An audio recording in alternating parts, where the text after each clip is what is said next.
Esta historia comienza donde terminan muchas, en un cementerio, concretamente el cementerio de San Pedro en la ciudad de Medellín en el año 1842. Y nuestro primer personaje se llama Melitón Rodríguez Roldán, un artesano y escultor que tenía un negocio de lápidas funerarias que acompañaba con un servicio de pompas fúnebres. Por desgracia para él, Melitón estaba en medio de un círculo de personas librepensadoras, profesionales que venían de la medicina, de la arquitectura, de la ingeniería, y muchos de ellos eran a su vez practicantes del espiritismo.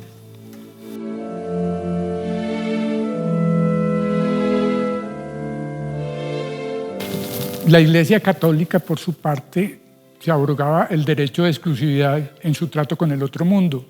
Y esta exclusividad, ella la defendía no solamente mediante la presión social, sino también incluso por medio de las armas.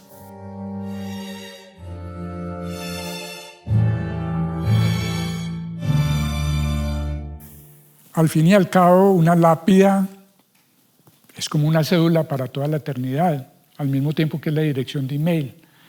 Así que una decisión corporativa lógica para la Iglesia era no dejar trabajar a nadie que lo estuviera haciendo para la competencia, o peor aún, que estuviera trabajando independiente. Así que, ¿qué se imaginan ustedes que pasó?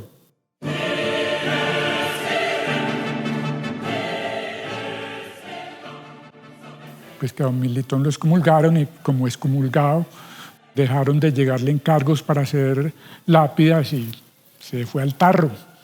Tuvo que vivir de la caridad pública. Entonces, adivinen quién vino al rescate. El hermanito, don Ricardo Rodríguez, que cogió al hijo de don Melitón, que se llamaba Horacio Marino, y a un primo que se llamaba Francisco Antonio Cano, como aprendices de fotografía, que era un arte que él había aprendido en París cuando estaba estudiando medicina. Este primo Francisco, pues un pintor muy famoso, el pintor más famoso que había aquí en Antioquia, y el hombre le llegó a poner como un valor agregado al servicio de la marmolería y de las lápidas, y era que como encima a todo el que contratara un entierro le hacía un retrato del muerto.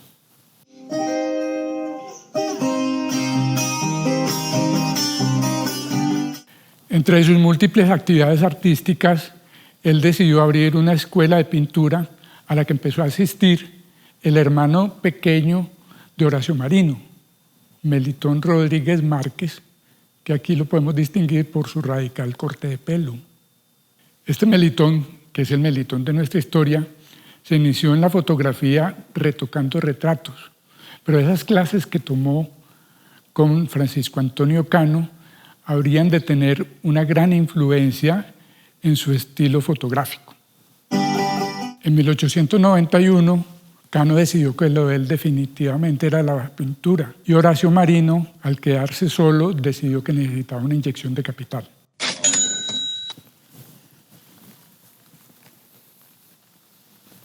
Y en 1892, él se asocia con Alberto Jaramillo. Y fíjense que todavía ofrecen, junto a los servicios de fotografía, los de pintura.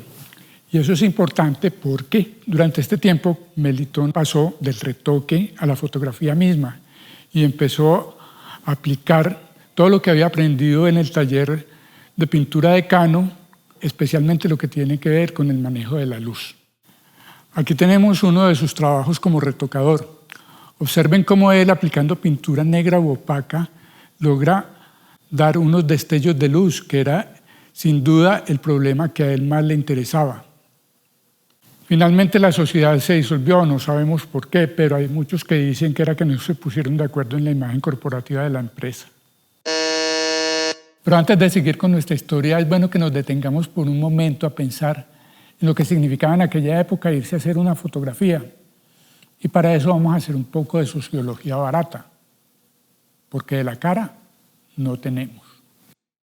Básicamente de lo que se trataba era demostrar las marcas del dinero. Te ponías la percha, que por ese entonces pues tener un vestido de estos que ustedes están viendo era señal de ser una persona muy de modo. Te tomabas las fotos y luego se las mostrabas a todas tus amistades para que se murieran de la envidia. Era como el Instagram de la época, solo que no había necesidad de publicar tu estado. Pero, ¿de dónde salía la plata que pagaba estos trajes? En Antioquia, a finales del siglo XIX, comienza a entrar lo que se conoció como la fiebre del oro verde, que era como se le llamaba por aquel entonces al cultivo del café.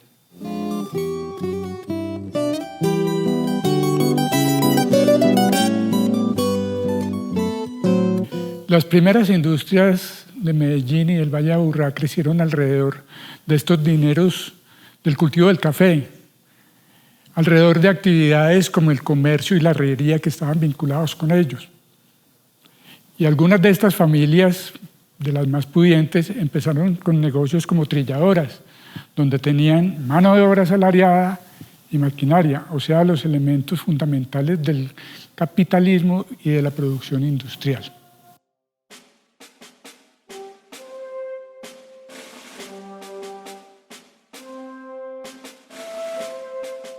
Pero este mundo estaba a punto de saltar en pedazos.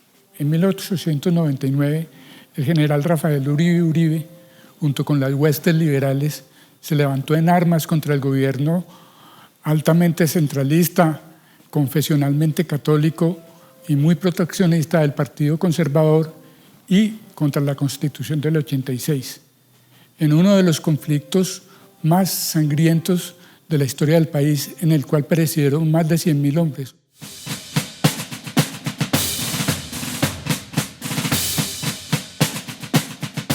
Pero lo que más afectó a la fotografía de Rodríguez no fue la violencia, sino la economía, porque resulta que el gobierno, para financiar la guerra, empezó a imprimir billetes. ¿Y eso qué produjo?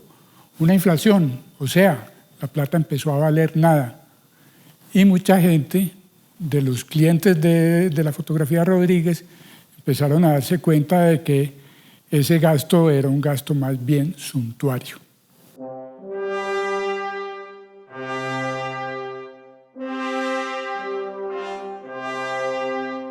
En 1902, Horacio Marino, que ya se había empezado a llenar de muchachitos, decidió que la fotografía pues, no le estaba dando lo suficiente y decidió retirarse y dedicarse a la arquitectura, que era un negocio más rentable. Pero antes de irse, dejó uno de los documentos más valiosos para la fotografía en Colombia, las 18 lecciones de fotografía.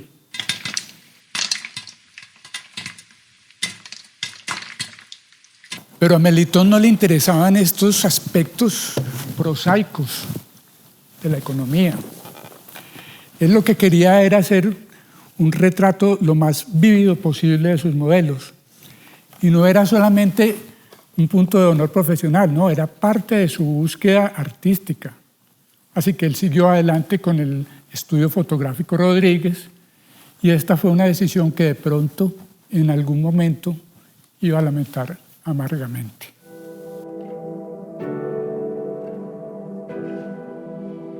En sus momentos de mayor turbulencia existencial, muchas veces los artistas acuden al recurso de escribir sus impresiones vitales. Todos recordamos las cartas de Vincent Van Gogh a su hermano Theo.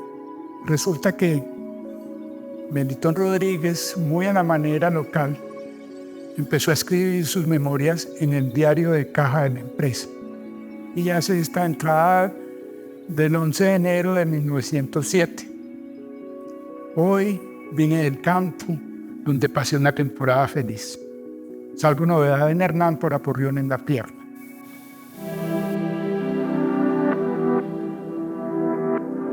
Y hay dos entradas interesantes. Una de ellas dice: hoy estoy contento. Dios ha venido a visitarme. Ojo, él no dice vino el cura Parco, ni dice que vino el Papa, dice hoy vino Dios. O sea, él se comunicaba directamente con Dios. Y esto es algo que tanto al cura párroco como al Papa les debió haber parecido una abominación y una blasfemia.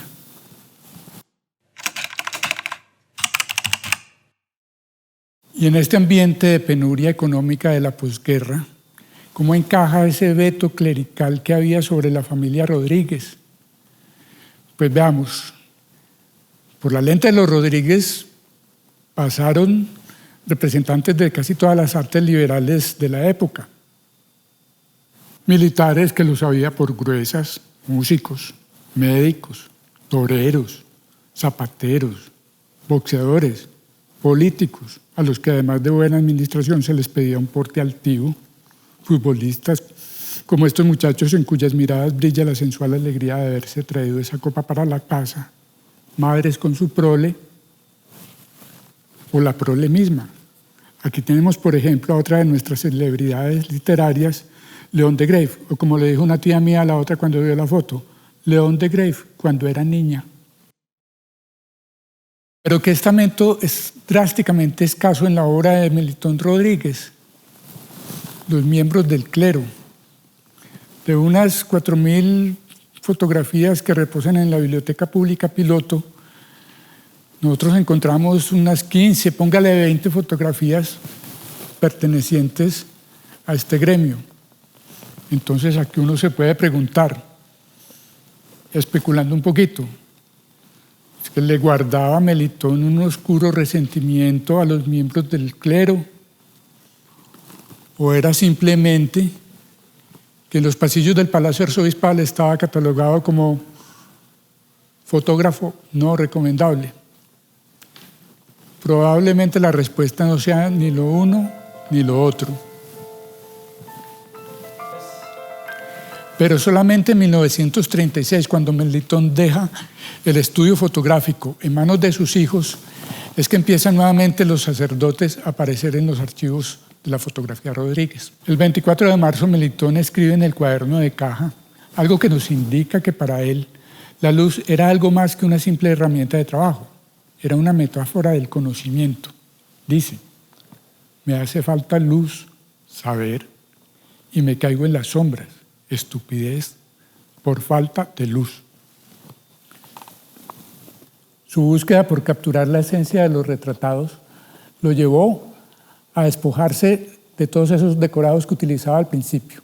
Si hubo algo que distinguió la fotografía Rodríguez, fue el uso amoroso de la iluminación.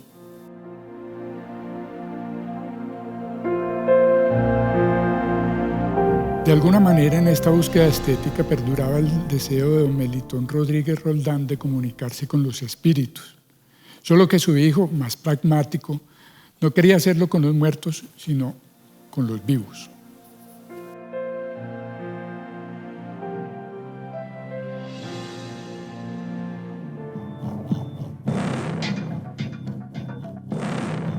Ya entrados los años 20, Medellín se había transformado.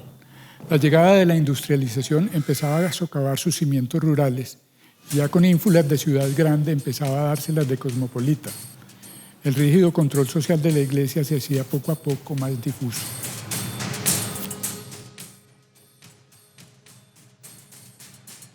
La prueba de que en ciertos sectores sociales de Medellín había una fluida circulación de dinero es la aparición de almacenes de artículos de lujo. Mientras que, por otra parte, a la luz de estas nuevas fortunas fabriles y ese nuevo modo de vida que traía la industrialización creciente, las madres y abuelas decimonónicas vieron la aparición de personajes que, según ellas mismas habían sido criadas, resultaban cuando menos muy perturbadores.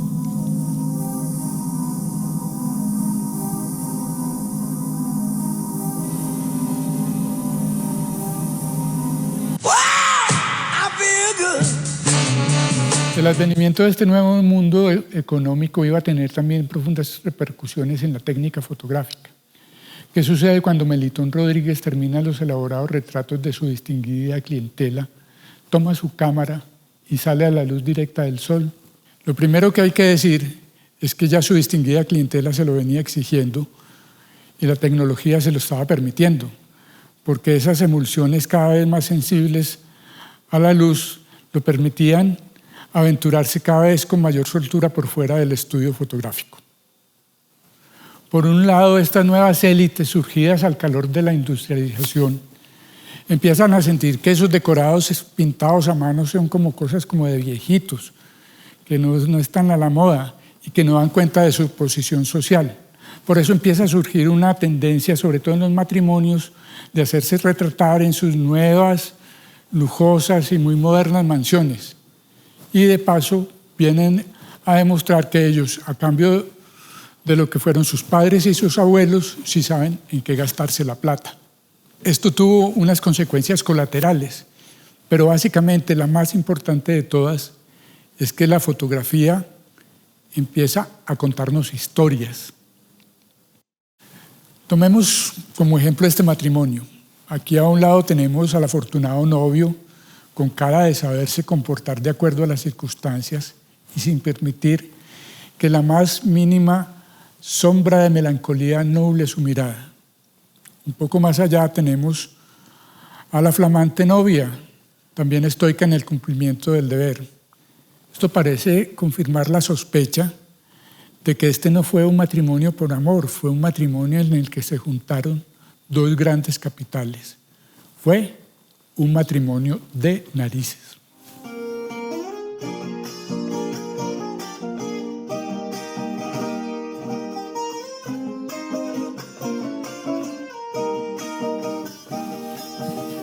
Perdón, gracias. Adiós. Y esto es lo que sucede cuando la cámara de Melitón sale a la luz. Aquí no hay nada rígido, no hay nada postizo, no hay nada convencional. Es simplemente la captura de un momento de intimidad entre dos seres que se aman. En la expresión del padre encontramos la alegría y la satisfacción de haber obtenido descendencia, y en la del niño esa expresión de arrobo y felicidad que produce el sentirse amado, y sobre todo esa alegría de quien en un momento inesperado siente que lo dejaron jugar con el sombrero del papá.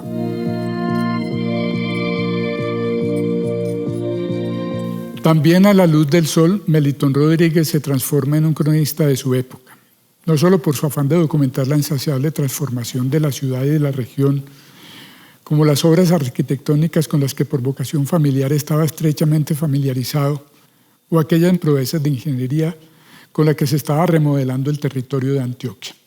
También cuando sale a la luz, Melitón empieza a fijarse en todo lo que está por fuera del estrecho círculo del dinero y empieza a fijarse en personas que por una u otra razón se ganan su sustento y probablemente el dinero de sus clientes con el trabajo de sus manos. Aquí tenemos esta fotografía titulada Los zapateros. Esta es quizás una de las más reconocidas del gabinete de los Rodríguez y por una razón bastante protuberante.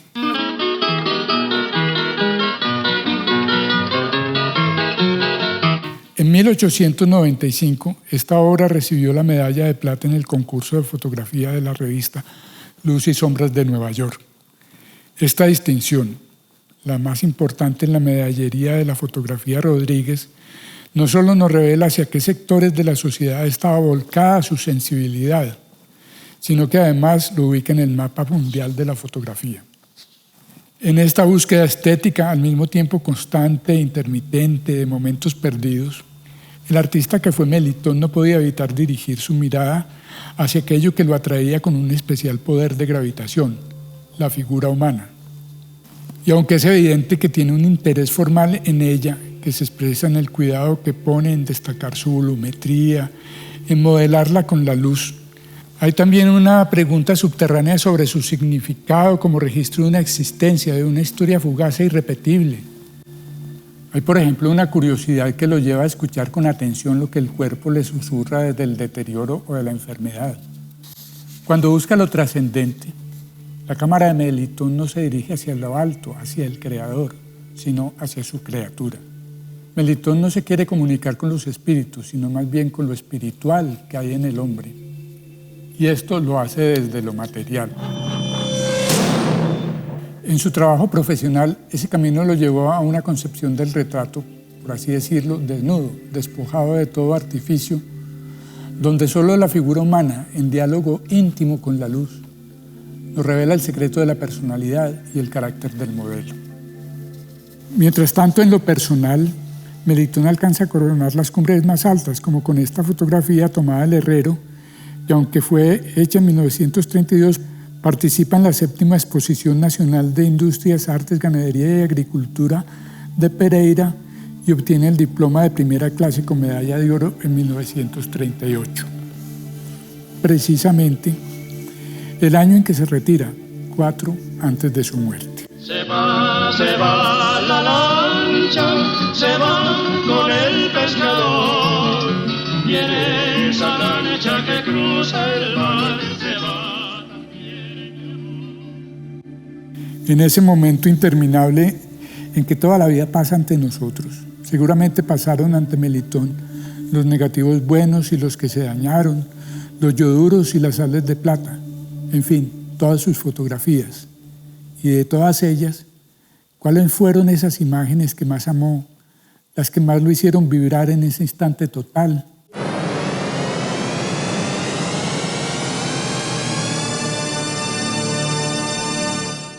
No lo sabemos. Sus fotografías, como todas las fotografías de todas las épocas, permanecen mudas. Sin embargo, las cosas han llegado a un punto tal que voy a permitirme una última conjetura. Pocas imágenes parecen simbolizar mejor el anhelo del fotógrafo que la de Joaquín Calderón. Ese cuerpo deteriorado que necesita apoyarse en un bastón, esos ojos casi ciegos que se levantan implorantes hacia lo alto, no buscan una revelación, buscan una respuesta, algo que los ilumine, algo que les revele el sentido. Esa mirada no se dirige propiamente al cielo, se dirige a la fuente de luz. Quizás en ese instante infinito Melitón vio la luz de lo invisible.